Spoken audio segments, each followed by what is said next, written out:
And we are live now on Doc Voices. I'm going to wait for people to stream in. Um, we've got some people joining us now. Thank you very much for being here for this conversation.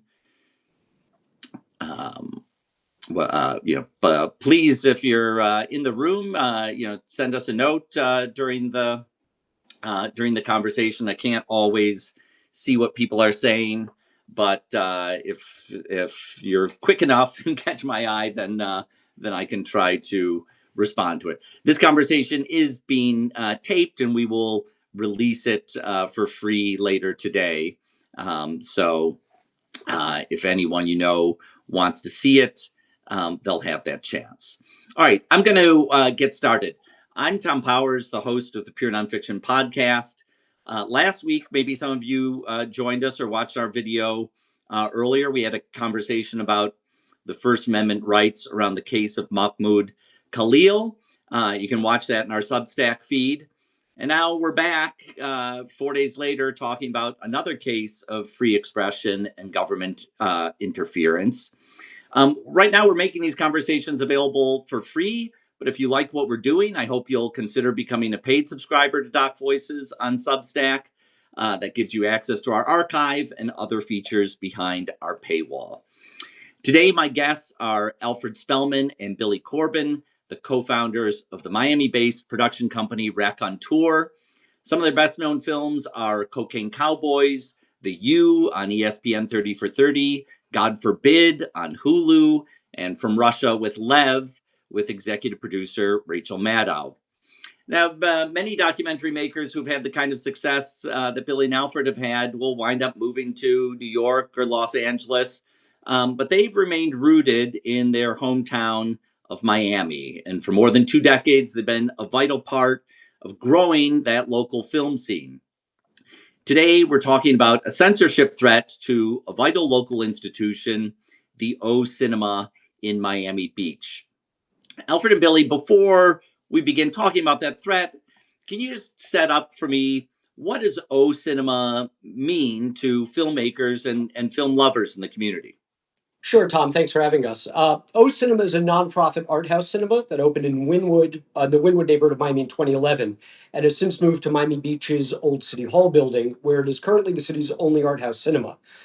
South Florida for decades has been a notoriously fickle market for independent film, and so oftentimes the O Cinema is the only place where you'll be able to see first-run indie features and documentaries. As filmmakers rooted in the community, you have lots of your own experiences with O Cinema. They've done a retrospective of your work at Raconteur, and when they first opened in 2011, I think our documentary then from Magnolia, Square Grouper, The Godfathers of Ganja, might have been one of the first docs to screen at their first location in Wynwood on 36th Street back in 2011. And then in 2012, we did our Raconteur anniversary retrospective there at that location. They've been great supporters of ours, and we've been patrons of theirs. So just over a week ago, O Cinema received political pressure over showing a film that's been, I believe, unprecedented for the theater in its 14 years of being around. Can you describe, as best you understand it, what's happened in the last week? Sure. The mayor of Miami Beach, Stephen Miner, sent a letter to O Cinema on city letterhead attempting to pressure the O into canceling its scheduled screenings of the Academy Award-winning documentary No Other Land. He claimed in the letter that the documentary is one-sided, anti-Semitic propaganda, and inconsistent with the values of Miami Beach residents. When the O Cinema refused, the mayor essentially threw a temper tantrum and introduced a resolution to terminate the O Cinema's lease at the old City Hall building and to terminate the remaining grants that it receives from the city. And that resolution will be voted on at Wednesday's City Commission meeting. So to be clear, the Miami Beach City Commission has this leverage because the building that O Cinema is in, it's a city building. The cinema leases its the space from the city. That is correct. There is a question if they have a constitutional leverage or not. Is the threshold issue here. So this is all going to come to a head, I believe, on Wednesday when the city commission is going to take a vote on this. You know, to the best of your knowledge, you know what's going to happen on Wednesday, and can you describe like who the city commission is, and you know, and what we know about them?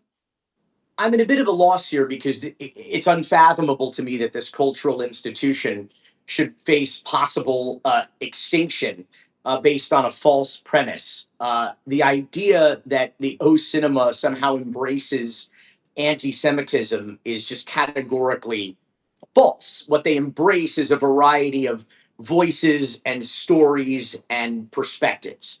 And that's so I really feel like Mayor Miner is in the minority here of the community in terms of what we want. Not to mention it's just capitalism and the free market economy that the market would decide. It would determine whether or not people wanted to see this documentary or what documentary they'd want to see. I would encourage the mayor to have a picket line out in front of the theater. That would be his constitutional right, or use his private forums to discourage people from attending. The truth of the matter is that O Cinema has sold out all of their screenings for this, perhaps in no small part thanks to the Streisand effect that Mayor Miner has created here. But the marketplace has decided that, in fact, people in Miami Beach do actually want to see this documentary, a documentary which, incidentally, I have not seen.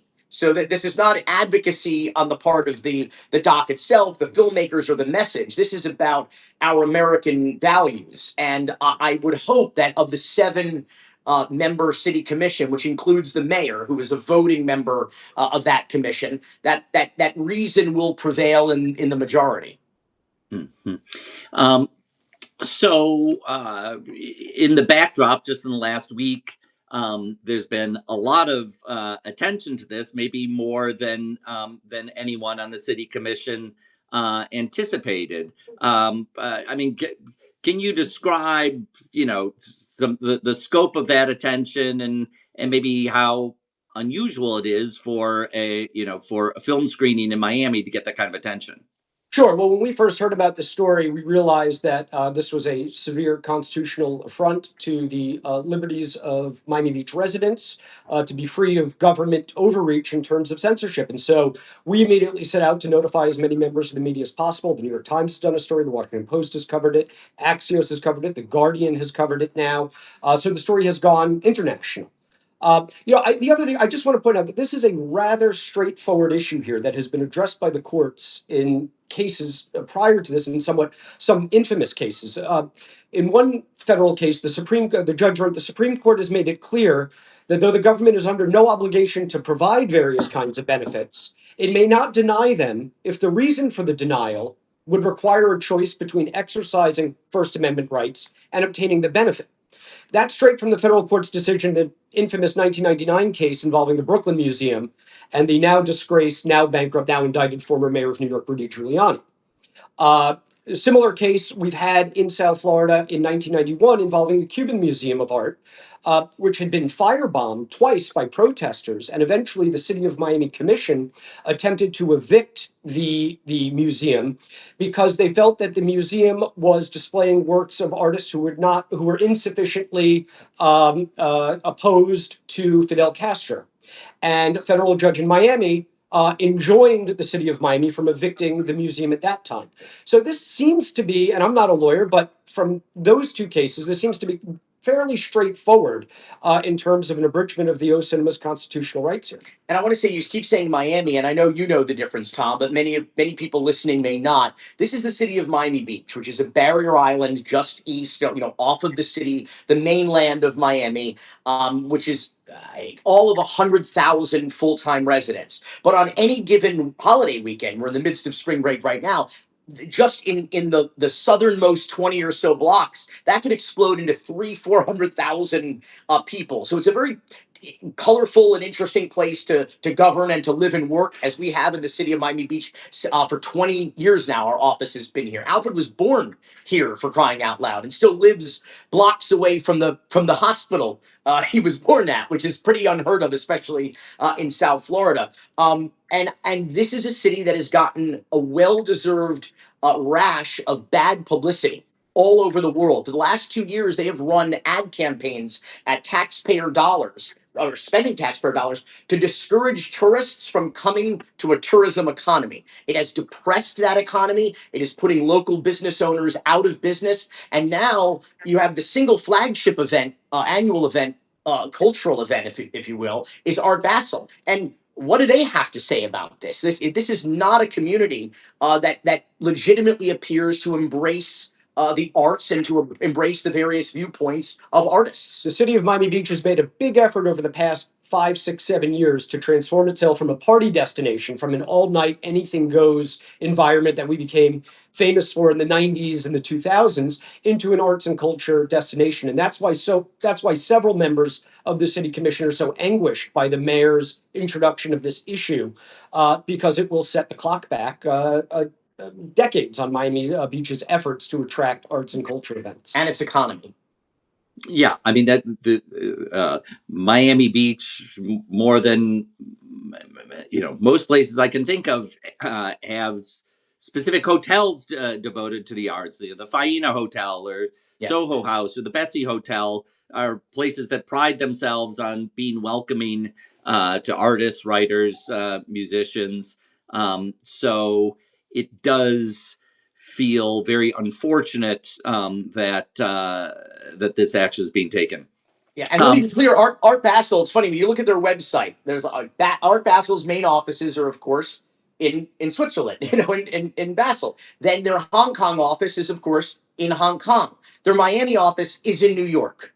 So already that's kind of how they feel about this. And I'll tell you, most of the event is now on the mainland. They don't need Miami Beach. They could just as easily move, as they already have, to the west, and it's all over for Basel and Miami Beach. Mm-hmm. So in the last week, or a little more than a week that this has happened, there's a petition circulating for filmmakers to sign. More than 600 filmmakers have signed that, including many Oscar-winning filmmakers: Barry Jenkins, Michael Moore, Barbara Koppel, Laura Poitras, Ezra Edelman, and just to name several of the more prominent and veteran filmmakers who are on that list. But if you're a filmmaker watching this, and you want to make your voice heard on this issue, I'd encourage you to look at our Substack and find the link to look at that petition. There's also a way to send a message to the 7 people who are on the city commission. And what do you? I mean, it's a little scary that all of this is going to kind of hang in the balance of a vote on Wednesday of 7 people. What do you think are the politics at play here? Well, I think we are obviously in very divided times. We are probably the most tribal in America that we've ever been. And I've seen the conversations on social media around this particular issue, at least in the Miami Beach groups, reflective of that tribalism. I think that, and we've also heard a whole lot of talk over the past 3 or 4 years about free speech and the First Amendment in the context of social media networks and shadow banning, these other issues. However, this is the foundation. This issue is the foundation of the First Amendment, because here we have the free marketplace of ideas, as Billy talked about earlier, operating, where this particular film has sold out all of its screenings, indicating that there's a big desire in the community of the residents here to go and see this film. And so what you have now is the state trying to use its authority to essentially shut down that marketplace. And so I can't think of any more foundational issue as it relates to the First Amendment than the state attempting to silence the free marketplace of ideas. And so this is obviously a degree of seriousness that is, so far beyond the debates around free speech that we've had recently involving private corporations and digital town square. This is foundational to our United States Constitution, and that's what makes the issue, I think, so important. And I'm extremely frustrated because we're a boutique operation. We're just basically 3 folks trying to make documentaries, and we're shutting our office down on Wednesday so that we could walk to City Hall to speak out on behalf of this arts institution in our community. Because, to paraphrase the famous Martin Niemöller quote that adorns the wall at the end of the exhibition at the U.S. Holocaust Museum, first they came for O Cinema, and I did not speak up because I was not O Cinema. So that's where we are now. We're on that slippery slope. We're on that sort of route of sort of trickle down fascism here that we need to prevent from infecting our local communities. Well, I have to say, like, O Cinema is not unique as an art house in this country that has some relationship to local government. There are many art houses that have a similar relationship, leasing from the state. So this isn't just a local issue, and I think that what happens this week in Miami Beach can. Can be a signal in a positive way or a negative way about how people can organize and push back against this kind of pressure, which we see on the rise in all kinds of different ways. I will say all is not lost on Wednesday if the vote doesn't go the O Cinema's way. They're already working with the ACLU, who we understand, I think, is ready, is poised as early as Wednesday afternoon or evening to file suit against Miami Beach in what will no doubt be a lengthy and costly litigation for the taxpayers of Miami Beach. So, I mean, I started this by asking you what O Cinema means to the community. Um, Let me ask you, what would it mean to lose this cinema in Miami Beach? I think it would be a devastating blow. Like I said, it is the only art house cinema on the beach. I should also note that the Coral Gables Art Cinema in Coral Gables has agreed to begin running shows of No Other Land, I think starting next week. So the film will be available to audiences in South Florida. But I think it would just send a horrible message to the rest of the United States and really to the world. Miami Beach is an international destination. And I think it would send a terrible message to the world if a Academy Award winning documentary was prohibited from screening here by virtue of state action. And I think the biggest tell here, when Mayor Stephen Miner sent an email to residents, he said, "I am a big believer or a big supporter of free speech, comma, but." And whatever he says, whatever he wrote after "but" is irrelevant because it refutes the first clause of the sentence. I had a high school psychology teacher who once taught us, I don't know that this is true, but that everything before "but" is bullshit.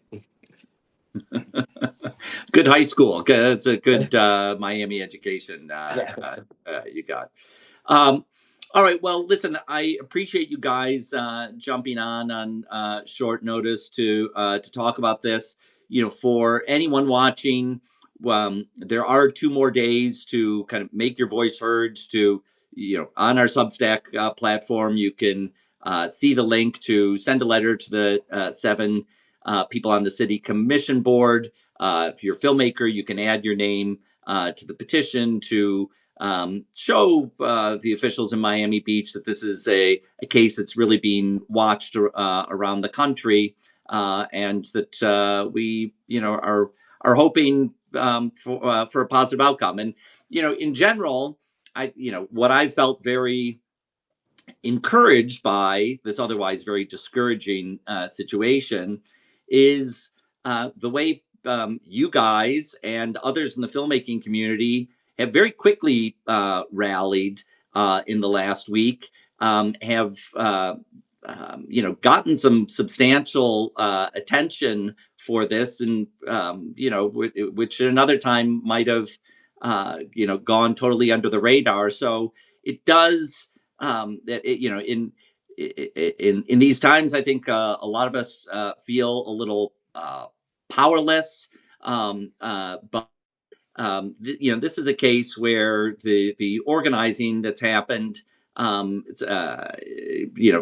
feels like it's very meaningful. I mean, do you have? Where do you feel like we were from like a week ago when you started going into reaction mode to where we are today? Well, I agree with you. I think it's been heartening to see the response. It's been wonderful to see the media coverage, people taking this issue seriously. It's always the right time to speak up for the First Amendment, and so even more so in these more perilous times, in terms of our rights and our the survival of our constitutional republic. I think we're still hopeful that in the next 36 hours or so that there could be an amicable resolution prior to even the meeting, but I seriously doubt that. Hopeful but doubtful Yeah. of that, and I think that's in no small part, though it's being nudged along by the groundswell of support internationally from the not only the documentary community but from the Jewish community, since that matters so much to Mayor Stephen Miner. I think it's somewhat the issues in the documentary, I think, are irrelevant and unproductive and to this conversation, because this is not about Israel. This is about American values. And what it means to preserve and protect our Constitution, and again, I'm hopeful that a majority. I don't know that it's going to be a super majority or a unanimous 7-0 vote, but I would hope that reason and sanity would prevail amongst a majority of commissioners. Well, I'm sure you'll be giving updates on your Instagram, Billy, at Billy Corben.